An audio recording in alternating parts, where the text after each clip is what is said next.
Where's my magic eye? Hi there. So you might think my title is silly, artificial general intelligence. Why aren't we there yet? Because you might think we are already at the point of artificial general intelligence. If you read anything in the media, you'd probably think we're close.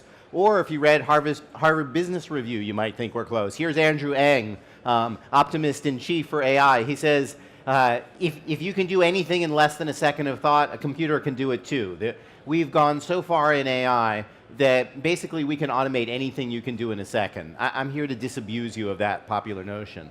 Andrew Ng is partly correct. There are some things that people can do in less than half a second that AI is pretty good at. For example, you can probably tell that that's Tiger Woods and not a golf ball, and we can program an AI system to do the same thing. Good for you, good for the AI system. The way that people have been doing this is with something called convolutional networks or deep learning. I won't go through all of the details, but essentially it's big data in and statistical approximations out. And this is the dominant thing in the field of artificial intelligence right now. It has been for the last 3 years. But perception, the ability to see the world and understand it, is more than just simple categorization. So you might be able to get a deep learning system to look at this picture and tell you there's a barbell in there. That wouldn't be too hard. And maybe the deep learning system could tell you there's a dog there, but that would be a little tricky because the ears are in a different orientation than you usually see ears. And more than that, you almost certainly couldn't get a deep learning system to tell you what's weird about this, right? It's pretty weird that a dog is doing a bench press. You might wonder what that dog's training regime is, how much the trainer costs, or things like that. And no AI system is going to do anything like that. Here's another example. You can look at this. You can look at this cartoon. I don't know if I should say the words out loud or just let you read them. But someone notices that they're not wearing a parachute. Instead, they have a backpack and a fanny pack. No AI system in the world is going to tell you what's going to happen next or why this is funny in a kind of sick way. But I assume if you're paying attention, that you can tell that this person is likely to not be living for much longer. So here's an actual AI system that was on the cover, the front page of the New York Times a couple years ago, created by Google to do captioning. This is something that human beings can do in a second, and so allegedly we should imagine that our AI systems can do the same thing in a second. And on this particular example, the AI system does fine. It says, a group of young people playing a game of Frisbee. Well, that's a pretty good caption for this image. And here's another example, a person riding a motorcycle on a dirt road. But what is totally characteristic of AI, the way that it works now, is that you get a bunch of answers that are right, and then I move you away from the core cases that you've been trained on, that you've got a lot of data for, and things just totally fall apart. So some of you might know Oliver Sacks' books, The Man Who Mistook His Wife for a Hat. Well, here's the computer system that mistook a parking sign with stickers for being a refrigerator filled with a lot of food and drinks. So you talk to the people in AI, and they're like, we're really close. And yeah, I know there are a few mistakes. They're like optical illusions. Humans are subject to optical illusions. These aren't optical illusions. These are hallucinations. These are cases where the system isn't even close. And if you think about that when you're driving, well, what happens when you have a car, a tractor trailer that crosses a road? Well, the system hallucinates that that's a billboard and somebody dies. It's a pretty serious problem. What do you see here? You probably see like a pattern of yellow and black stripes, orange and black stripes. But if you're a deep learning system, you see a school bus. I show you this one, what do you see? I know what you're all dying to say. A digital clock, right? Well, no, but if you were a deep learning system, that's what you would say, if you were AlexNet, the most famous net. So here's what Andrew Ng said. If a typical person can do a mental task with less than 1 second of thought, we can probably automate it using AI either now or in the near future. That's the optimistic view, and I want to give you a dose of reality.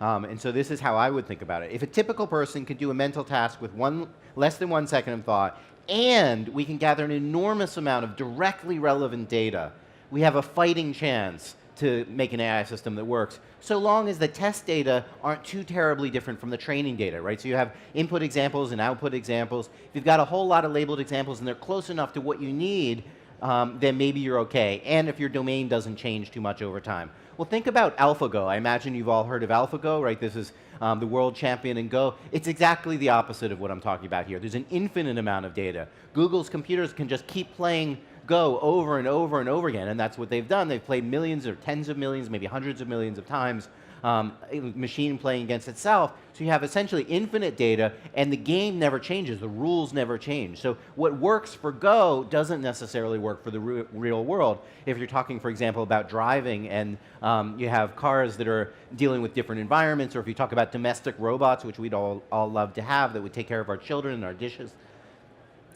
So a lot of what we want to do with AI actually remains out of reach despite all the hype. So speech recognition, all the things I have here in green we can do. You can do speech recognition in quiet rooms. Speech recognition in this room probably wouldn't work that well. If you tried to have Siri transcribe my talk, I'm not sure how well it would work with all the background noise. We can do image recognition as long as the set of objects that we're trying to recognize is limited. We can do natural language understanding in narrow domains like sports scores, but that doesn't mean we can do natural language for anything you might want to ask a machine about. And we can do advertising targeting. But there are lots of things we can't do. We still don't really have conversational interfaces. Anybody who read the news today might have noticed that Zuckerberg is going to hire 4,000 more people to screen videos to see if there's violence in them. I mean, why in 2017 can't he have an AI system do something as basic as that?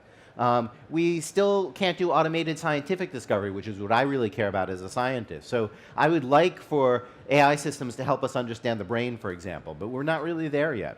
We're nowhere near to building domestic robots. We're probably not all that close to safe, reliable driverless cars. The way I think about this as a cognitive scientist, someone who studies natural intelligence but also works on artificial intelligence, is there are many things that go into intelligence. There's perception, there's common sense, there's planning, there's reasoning, and so forth. And the only thing that AI is really any good at right now is perception. And that's great. We've made real progress on perception in the last few years, but that doesn't mean we're anything close to conquering the problem. So my biggest fear about AI is not Skynet, right? Everybody is worried about the Terminator and so forth, powered by neural network. I'm not so worried about that. What I'm worried about is getting stuck. So you can think of there's a landscape, and this is how machine learning actually works. There's a landscape, and you're trying to crawl down that landscape by taking small steps. You always go down, you never go back up. But the problem is you can get stuck, and you don't actually get to the bottom of the mountain where you want to go. And if that happens, then we might never make real progress in AI, and that would be a shame. I mean, it's great that AI can do a great job targeting advertisements and prioritizing search queries, but there's so much more we could do with AI if we could get it to actually work, if we could get the flexibility of human intelligence. But if we can't, we might never build machines that can really read. We're still a long way away from that. Chatbots aren't really working yet. We're a long way from getting machines that can help us discover cures for cancer, how the brain works, and so forth. So you could look at the field and what it has done as what people in the field will call gradient descent through model space. We're getting a little bit better each year. And that's been true in object recognition, that's been true in image recognition, and so forth. But it's not true in every domain. So for example, in natural language understanding, I don't think we've really gotten appreciably better. And common sense understanding, I would say also we haven't gotten much better. So the fundamental risk is that we might spend a lot of time working on things only to hit a wall. So if we use the same approach over and over again, which is basically what the field's doing right now, there's a risk of asymptoting a long way from perfection. In some domains, that's fine. So if I have a recommendation engine that's 97.5% correct and 2.5% of the time recommends a book or some song that you don't like, so what? So you buy a song you didn't like or a book you didn't like. It's no big deal. But if I have a pedestrian detector that's 97.5% correct, now I want to see if you're paying attention. What happens if I have a pedestrian detector that's 97.5% correct? A lot of people die, right? If you scale that up to a fleet of cars, it's a disaster. Same thing with a domestic robot interacting with live humans. So imagine you've got an elder care robot that's taking care of your grandfather, and 39 times out of 40, it manages to pick your grandfather out of the bed and put him into the sofa. And on the 40th time, well, it drops him. Too bad. AI is not reliable, right? This would be a disaster. So why aren't we there yet, now that I've convinced you that everything is overhyped? Well, here are what I think are the impediments. Number one is engineering with machine learning is actually really hard. Peter Norvig gave a great talk about this at MTech a year or so ago, and he talked about how it's difficult to debug machine learning, it's difficult to revise it incrementally, it's difficult to verify what's really going on. So we have no procedures at the moment for reliably building complex cognitive systems. We just don't have the engineering tools for that. Related to this is a great paper called Machine Learning, the High Interest Credit Card of Technical Debt. It was written by John Scully's nephew and some other people at Google. The second problem is statistics are not the same thing as knowledge. So this picture comes from the cover of an article in ACM that Ernie Davis and I wrote. And what you see there is a robot that is cutting off the wrong end of a tree limb. Now, what's going to happen to the robot? Well, you don't need a lot of trials to figure that out. You know the robot is going to fall along with the wrong side of the tree limb. You don't want to have your system be a learning system that tries 100,000 tree limbs in different orientations with different kinds of chainsaws in order to acquire that fact, right? Statistics is not the same thing as knowledge. Then there's a problem, which is that everybody in the field wants to start with a blank slate. They want to start with a system that knows nothing at first, and I have no idea why they want to do this. If you look at biology, this is not how biology works. Now, nobody ever believes this about humans. Everybody thinks humans start at blank slates. I think that's totally wrong, but I will take the things out of that context and show you instead an ibex, a baby ibex. And so you have an animal here that's, I don't know, a few hours, a few days old, climbing down mountains, right? This is one trial learning, or it's really zero trial learning, right? The ibex falls once, and that's it. It's over, right? If you fall off the side of a mountain. But the ibex doesn't, right? It is born with sophisticated navigational systems that help it understand rocks and understand the gravity and the shapes of the walls and so forth. Now, for comparison, right, that's an ibex. Here's a robot.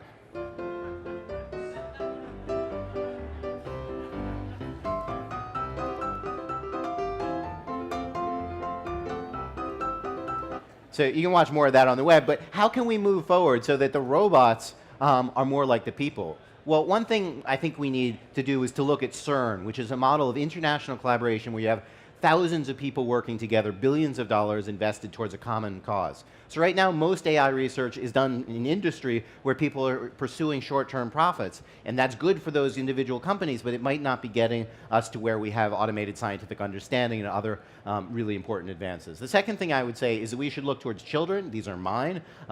Chloe on the left, Alexander on the right. And children are phenomenal learners. They learn with tiny amounts of data. In a couple of years, they master all of human language way better than any AI system's ever done, common sense and so forth. And I'll just give you one example from my daughter just before she was turned 3 years old.